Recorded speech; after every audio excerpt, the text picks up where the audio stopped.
Erling Haaland is here to terrorize the defense, not just in the Premier League, but in the Champions League or any other cups and trophies he plays.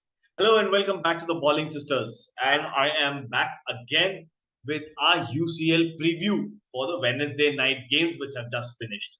We did have two games which were early kickoffs, and there were a lot of records broken. Some very surprising, I should say surprising. I was about to say lopsided, but yeah, surprising is the word. Very surprising results. And also, we'll talk about Graham Potter's first matches in charge, and as well, was Carlo Ancelotti able to reach the century mark? So, on that note, let's start off. The first game of the night, there were two games, like I said, were started off. The first game was the Ukrainian side Shakhtar Donetsk versus Celtic, and the game was an end-to-end game. Both teams scored, and eventually it was a 1-1 draw. Both were exceptional goals in their own terms. One on the left side, one from the right side. Brilliant goals from each team and the individuals who scored it. Lovely goals, and I think so. Shakhtar should have tried a little more. They did. Shakhtar should have tried a little more, and they could have had a better result in terms of not just a draw. They may would have liked to have that 3 point cushion and be at the top of the group along with I think so City, but then unfortunately that didn't happen. And not City, sorry, Shakhtar would be with Real Madrid, with Madrid, but then unfortunately that didn't happen, and on that uh, they did lose out on a couple of points, and they do have some tricky games coming ahead for Shakhtar. Moving from Shakhtar versus Celtic to AC Milan versus Dinamo Zagreb. Zagreb coming on the back of a victory over Chelsea, which saw the sacking of Thomas Tuchel as well. We've talked about it. You should find the card over here on the IA side, and as well as the new appointment for Chelsea over here. So it was it was not a straightforward victory. Let me tell you that. Giroud, there was a very soft penalty. Let me talk about the penalty. A very, very soft penalty which was given. And I felt that it shouldn't have been a penalty. It should have been let go and let the game go on. But then apparently the referee thought otherwise and gave out a penalty, and Giroud scored from the spot from the 18 yards.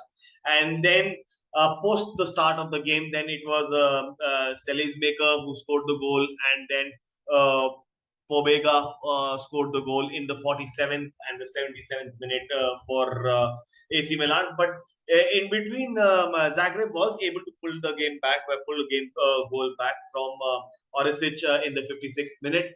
But then, unfortunately, when they started to counter to get the second goal, they were left open, and AC Milan were able to score a pretty comprehensive victory of a 3-1, which happened yesterday in this group.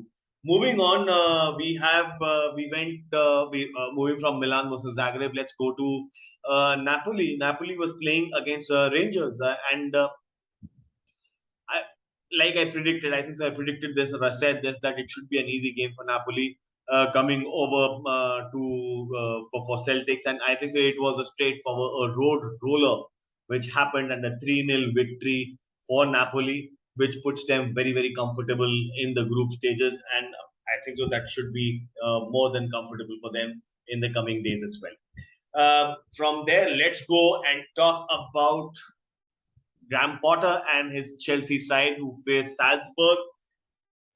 45 minutes, even Stevens could have been something. There were chances, but then Chelsea was not able to capitalize. I think so they are still trying to get used to the tactics and the manager's vision. It showed, but then Sterling scored a brilliant, brilliant goal. But then after that, there was certain defensive errors. The team looked tired. They did bring in a lot of substitutions, which happened. Chelsea did press in till the last minute, but unfortunately, that was not the case, and they did concede a goal in the 75th minute, which was a defensive error. They should have cleared the ball, but then at the back also there was nobody there, and it was a very straightforward rustic goal which happened, and Okafor was able to score in the 77th minute for Salzburg, and the game ended 1-1. Even the Graham Potter was not pleased with the result, but he was pleased with the performance of the team. But again, it's going to be a stop start for Chelsea because they're not playing in the Premier League this weekend, and then next weekend is the international break. For now, I believe Graham Potter's team did show sparks, but then they are still a long way off. They are a very, very long way off. Moving from that, let's go to the record breaker. Carlo Ancelotti and Real Madrid. So Carlo Ancelotti has entered the century club. Only Sir Alex Ferguson is the only manager ahead of him at 102. After this win today at versus Leipzig, which was a very comprehensive, straightforward victory with Asensio and Valverde scoring two brilliant goals. Even though Leipzig had stopped Real Madrid for 79 minutes, but in the 80th minute, Valverde was able to break through with a stunning strike from outside the box, and then a lovely curler again from a very similar position, and a lovely cross from Cruz that it went curling. It was a beautiful shot, and that is what shows the quality. Asensio, people were talking about Asensio. They were sort of talking about that Asensio was not happy at Madrid and he wanted to transfer out. I don't believe those statements. But then the kind of play which Asensio showed today, he was top notch. He was there and he just was impressive. And I'm very impressed with the kind of, it was wow goal. It was lovely goal. Brilliant goal is, I have to say. And no matter how much praises I say, there were two goals for me in this game, in this match week, that I will surely say were top notch goals for this. I will come to the second one. Asensio was the first one. Moving from Real Madrid versus Leipzig, let's go to Copenhagen versus Sevilla. I expected Sevilla to win, expect a lot of fireworks, but they didn't happen. There were a lot of shots which were there.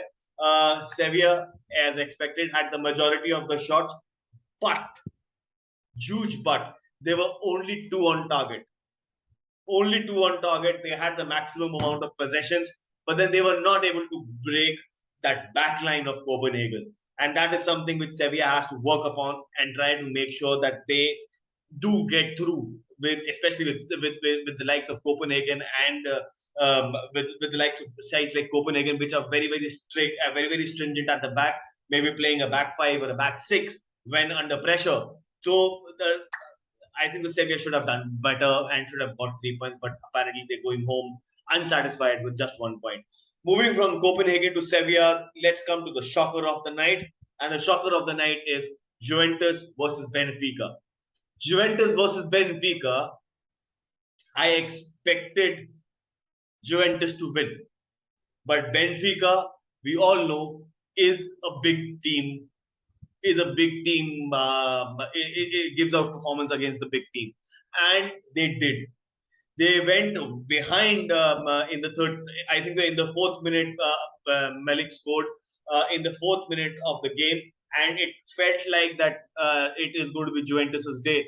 But unfortunately for the table toppers in the Italian league, they lost their way. And in the 43rd minute, in the first half, they gave away a very soft penalty. And after that, in the 55th minute, it was game done and dusted for Juventus. Even though they tried to get back, but I don't see that firepower in Juventus. I think so. I was hearing it somewhere that they were playing Sampdoria the other day, about 2-3 weeks back, and they didn't do that well. And it was a very, very drab draw which happened, and they were not creative enough. I think so. Juventus and the coaching team has to, and Mauricio Allegri has to go back to the drawing board and make Juventus more creative, because they're playing a very, very slow and a dry game. It's not attractive football which Juventus generally plays. I believe the old lady has started to play like an old lady and not like Juventus.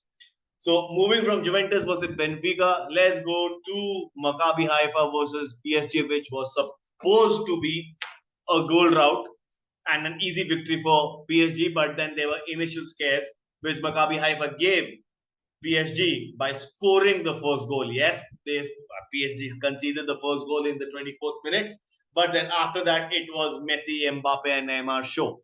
So it was a lovely pass from the corner of the box towards Leo Messi, which scored, and he has also created broken a couple of records. Let me tell you that he scored for the 18th consecutive time in this Champions League, as well as scored against the 39th different UEFA Champions League opponent which Leo Messi has faced. That is an impressive record, and that impressive record for PSG did say it shows as well where it was Messi who started off the scoring, became 1-1, and then in the second half it was Mbappe and Neymar who did the rest of the job, where Mbappe scored first with Messi assisting, and after that it was Neymar doing the rest job of finishing the game, and the final nail in the coffin for Maccabi Haifa with a 3-1 victory for PSG.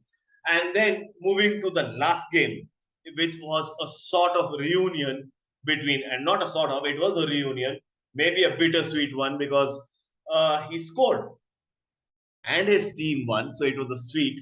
But I truly feel that the person wouldn't have enjoyed scoring against his former team, and that person was Haaland. He was playing against Borussia Dortmund, and yes, I'm talking about Manchester City versus Borussia Dortmund, and the game was even Stevens. Borussia Dortmund scored first.